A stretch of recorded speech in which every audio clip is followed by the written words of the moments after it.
Hey everybody, Brandon Jones here. I am joined by Chris Wynn, and we have been on this stage to talk about Disney Infinity before, and we're going to do it again whether you like it or not, because we got a couple weeks out from this game launching, and there just seems to be new news every week. You know, there's a lot of figures that they haven't announced yet, and there's also a lot of questions I think people have, or I have, that I ask them a lot about, specifically how this stuff works. And I've learned a lot of information since the last video that we made. I did a video where I predicted kind of the figures, and I think I'm right, of all the stuff that we're going to see before launch. Based on all the clues and stuff. And so we probably won't be doing an official preview for Infinity, because we won't be able to get our hands on a big portion of the game until it finally comes out. So I think this is going to be the last preview or pre-review video that we're going to make before we finally grade this thing and get our hands on the actual figures and check it out. So anything right off the bat that you wanted to say?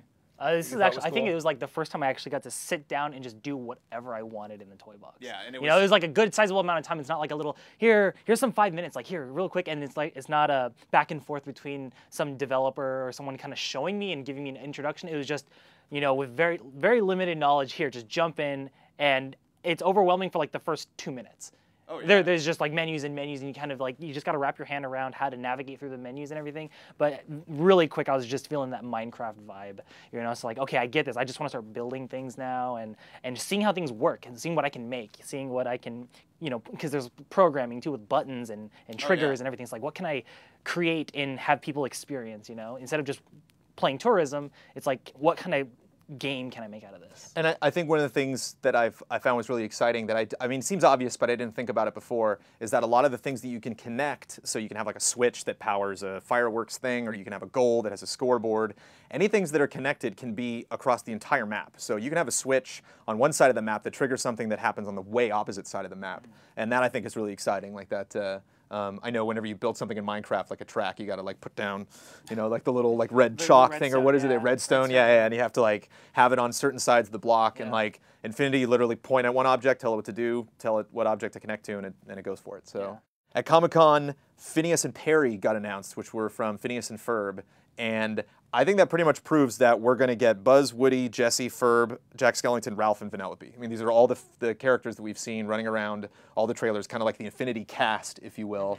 And, you know, in the Wave 2 predictions, I said, you know, of course we'll get these figures. We'll probably get a Phineas and Ferb playset because the show just really ties into everything you do in the toy box. And then they announced it at Comic-Con. So I'd be very surprised. I imagine that we're going to be getting all these in the future. So I learned the difference between packs and tools. And I mentioned this a little bit in the Comic-Con video that I did. That's a demo that you can check out on the Infinity page. And packs are like the equipment that you wear. So if you have like wings or jetpacks, anything that's like just shy of a vehicle, that's a pack. And then a tool is anything you're actually holding in your hand. So like if you're you know, one of the Pirates characters, your tool would be your pistol or your sword, and then all the other things that you can unlock, that's in just this giant wheel that you can go and select. So as far as terminology goes, that's what packs are and tools are. There are also sparks and spins, which I didn't know anything about before I got to Comic-Con. Sparks is the XP. So anytime you're in any of the playsets and you hit something and just these big blue like electric circles go flying out, like sparks. Those are called sparks. That's how you level up. And you can also get them in the toy box, which is kind of fun. If you win challenges or if you do some things I'll get into in a second, these things will pop out and you'll unlock sparks. So I think that's cool that you can level up your character in the event in the playsets and also in the toy box.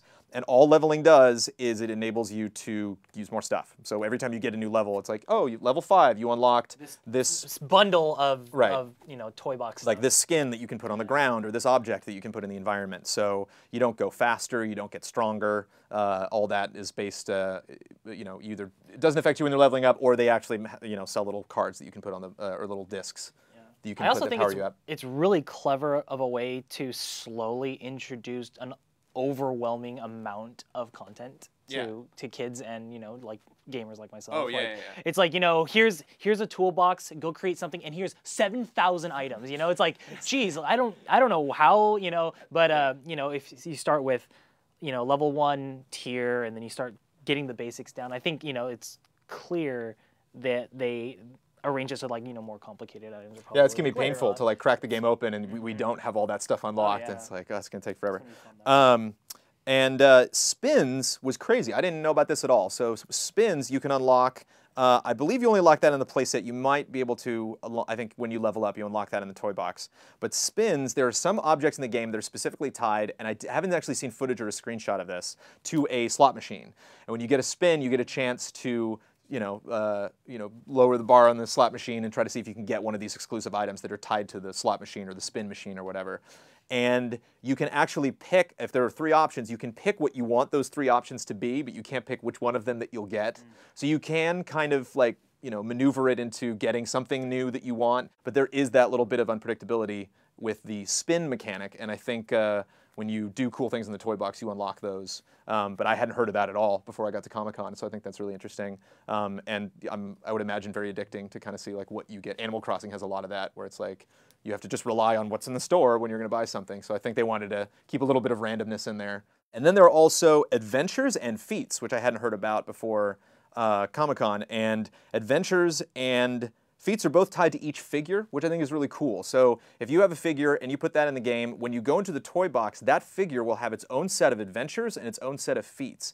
And feats are like challenges. So I imagine like one of Lightning's would be like win 10 races or something. And then when you achieve that feat, then you get a couple sparks, a couple spins. And those are totally specific to that figure. And adventures sound kind of like little mini quests. So if you have a certain character, you might look up their adventure list and it would say, like, here's some things that you could do or some challenges that are specifically tied to that character's abilities. And it just kind of adds that extra element of things. If you're on a tight budget and you only have a couple figures, once you're done with, building stuff in the toy box or when you're done with each playset, you can jump in and there's this extra level of content that's tied to those figures. So I think that's kind of cool.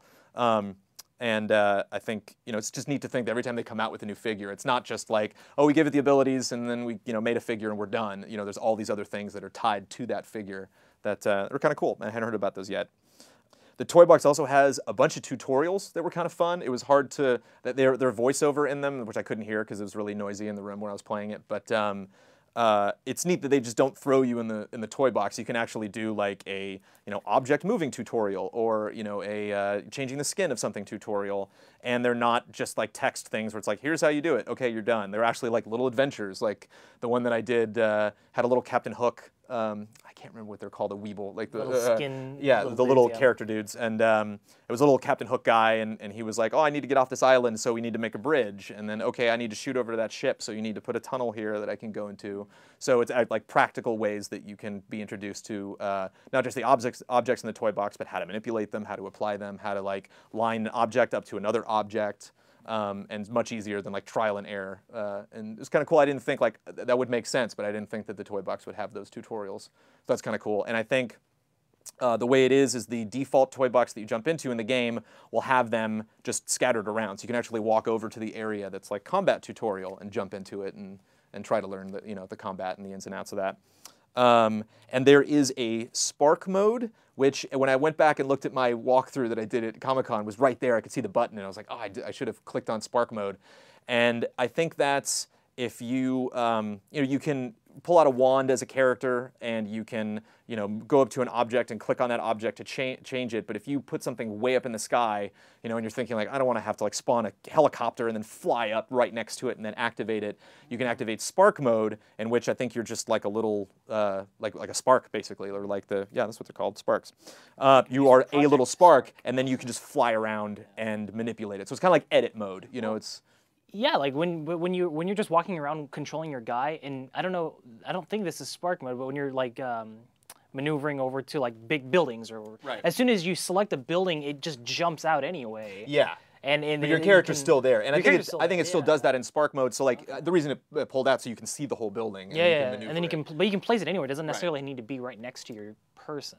But I Spark mode would sound like something that you can't do in multiplayer because it would seem like it's a build mode basically. It's like I'm going into Spark mode because I just want to build. I don't want to drive a car around. I don't care what character I am. I literally just want to manipulate the environment. And I wish I did it while I had the chance to do it. But that's how it was explained to me. I mean, I'm just thinking here. I think that'd be more beneficial to like when you want to start programming things, because when it came to the textures on objects and things triggering other things, that's when you needed to be in physical form, walk up to an object and hit it with your wand. Right. But yeah, like if you're on one corner of the world and I was just selecting between vehicles and helicopters. As soon as it asks you where you want to place it, like you can go out really far and place it almost anywhere you want. Oh, yeah. So like the spark may not be for like laying something out. It might be for like the more intricate things that is just and just too movement. tedious. Like I said, Yeah. if you don't want to like have to get in a helicopter to fly up to something, you can just jump into spark mode, move up there, you know. Yeah. And so that was interesting, and that's smart because I remember I think I asked that at E3. I was like, that sounds kind of tedious to have to like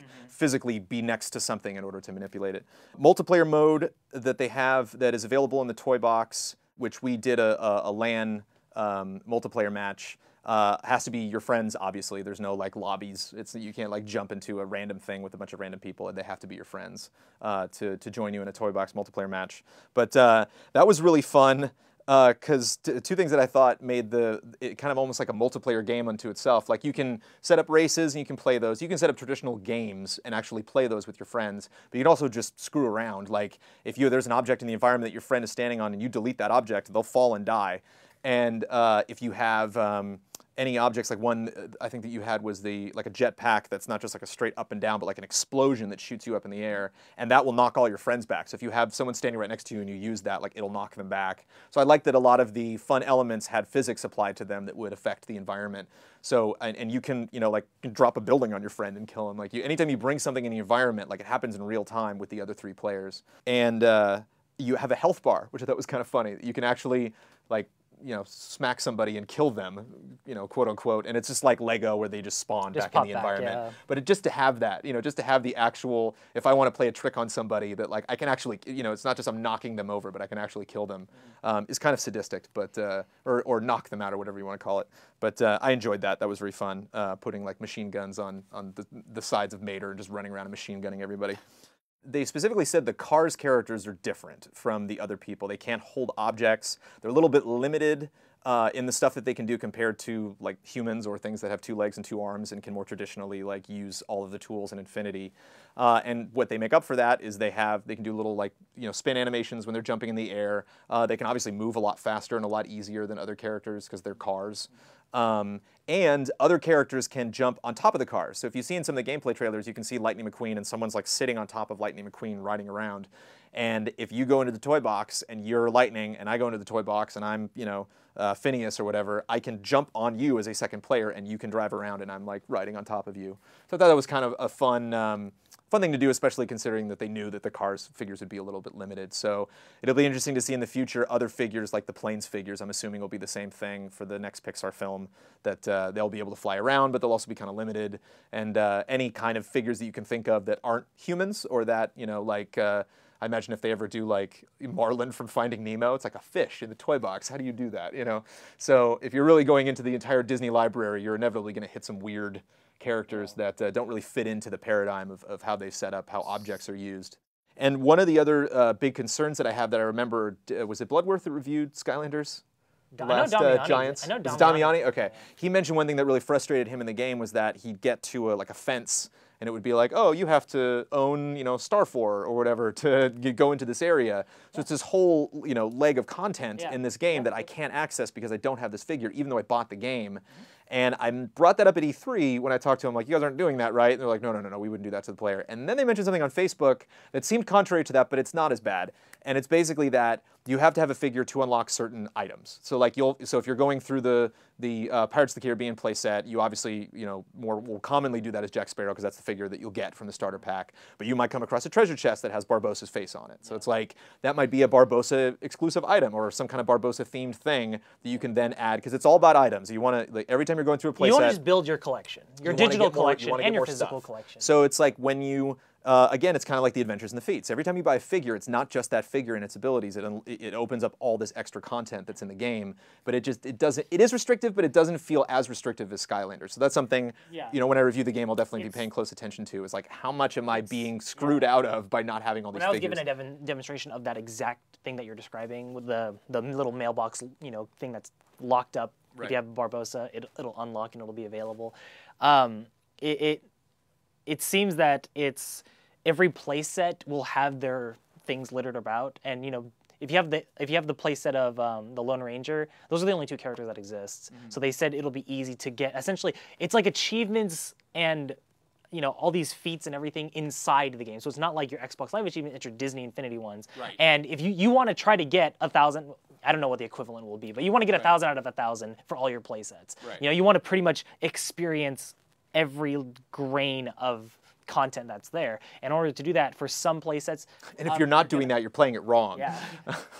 Buy everything. Exactly. No, but yeah, for like some playsets, for the Lone Ranger one will be you just buy that playset, it comes with both characters, and that's 100%. That's a good example, actually, whereas Cars has the 2 extra play The 2 sets, extra where ones, Lone Ranger's and just them. you're clearly, when you're playing the playset, you're gonna have to have those extra ones to unlock the treasure chests Right. to get the specific content inside. And for the Barbossa thing, it really was just a skin. It was a hat, I think, for Barbossa. Well, the one that they posted one on Facebook that was all of the Incredibles characters. They show that there's an that's hard. There's a lot of extra ones. yeah, so it's full. It's the 4 members of the family plus Syndromes. There's 5 characters, and they had a door. And they mentioned on Facebook, they're like, "What's behind the door? I don't know." Yeah. And it's tough because, like, on one end, you think like, "Oh, I'm being locked out of this content, and I have to spend, $40 to like get all of this stuff." But on the other hand, if you were going to spend $40 anyway, because you're a big Incredibles fan, well, you're getting a little more value out of your purchase because and it makes sense. If like I said, if I'm in like Fireland and I got to go down this hallway, but I need like Splash Face, and it's like I don't care about Splash Face, but like having an item that's tied to the 4 Incredibles as a family unit, I don't know, it seems more organic, seems to make more sense.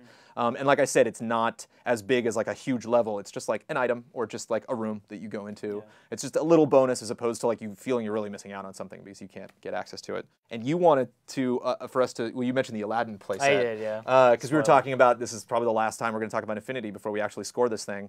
And Chris asked me what my playset of choice would be, which would be Nightmare Before Christmas, because it's the coolest animated film of all time. But specifically, they show some elements in there. So I know there's going to be some environment stuff that you can pick out in the toy box from it. And I would be very surprised if Jack Skellington is not a playable character at launch that you can get a figure of. But I want more. I want more figures. I want more stuff from that movie. I'm going to What's cheat. yours? Aladdin? I'm going to cheat. I'm going to say Aladdin, but because I said Aladdin earlier, I'm also going to have another one. But Aladdin, clearly because there's no figures of anyone from Aladdin yet. They do have Abu in elephant form as a mount in the game. So like as one of the little power discs that you apply and you can kind of ride elephant Abu around. Oh, okay. But yeah, there is just no, they also have like the little minis, the little skins. And they also have the a couple Kid of environments, Wonders. a couple of things you can pull out in the toy box, enemies, that you can, the guards from. And you can program them and have them patrol in certain ways or whatever. Yeah. But I just want flat out like Aladdin and Jasmine and all of them, Jafar even. Yeah. And I also want like, everyone has like a sort of vehicle, whether it be a jetpack or the Lilo and Stitch surfboards. Like, come on, the flying carpet, magic carpet. Oh yeah, I was actually when I sat down in this chair, I was like, I'm surprised that there's not a flying carpet. Yeah. But then, okay, so since I already talked about Aladdin though, real quick, I also want Mary Poppins because that's why I was asking about the live action thing. It's like I would like to be Bert and I'd like to fly around with a chimney sweep. I think that'd be kind of goofy. Well, Mary Poppins is actually very relevant right now because there's the new movie. There's the new movie. Exactly. And the musical's been on Broadway for a long time. It's the touring company is going all over the place, and so I think it's in the popular culture. Mary Poppins. It's very relevant. So yeah, please give us a place. when that Tom Hanks movie comes out, that would probably be a good opportunity to do that. And check out that trailer; it's pretty cool. Tom Hanks doesn't remind me Saving absolutely Mr. Banks is the name of the movie. He doesn't seem anything like Walt Disney, but it's Tom Hanks, and it's really hard to hate that guy. So that movie will probably be fun. But now that tangent's done, that's all my notes. Anything you wanted to wrap up on before we review Disney Infinity? I'm still trying to figure out how do I review this game. It's like, do I need to own all of the figures to review this game? They need to send. Do I need to bankrupt myself? That's a very good idea. That's probably the solve. Hey Disney, send every figure to this guy. Every figure, 2 of every figure. 2 of every figure. No, I'm really excited to play this. There's going to be a big D23 event, which is the Disney convention, which they are going to hand out an exclusive figure that they haven't announced yet, probably Buzz Lightyear, and that's my prediction. And they're going to show some cool stuff. There's still a lot of stuff from the game that they haven't shown yet that they were very excited about when we bumped into them at Comic-Con. And the game comes out a week later, so stay tuned for the news at D23, and the game comes out on August 18th. So stay tuned for the review on GT and the official score. And thank you, Chris. Thank you. Stay tuned. Later.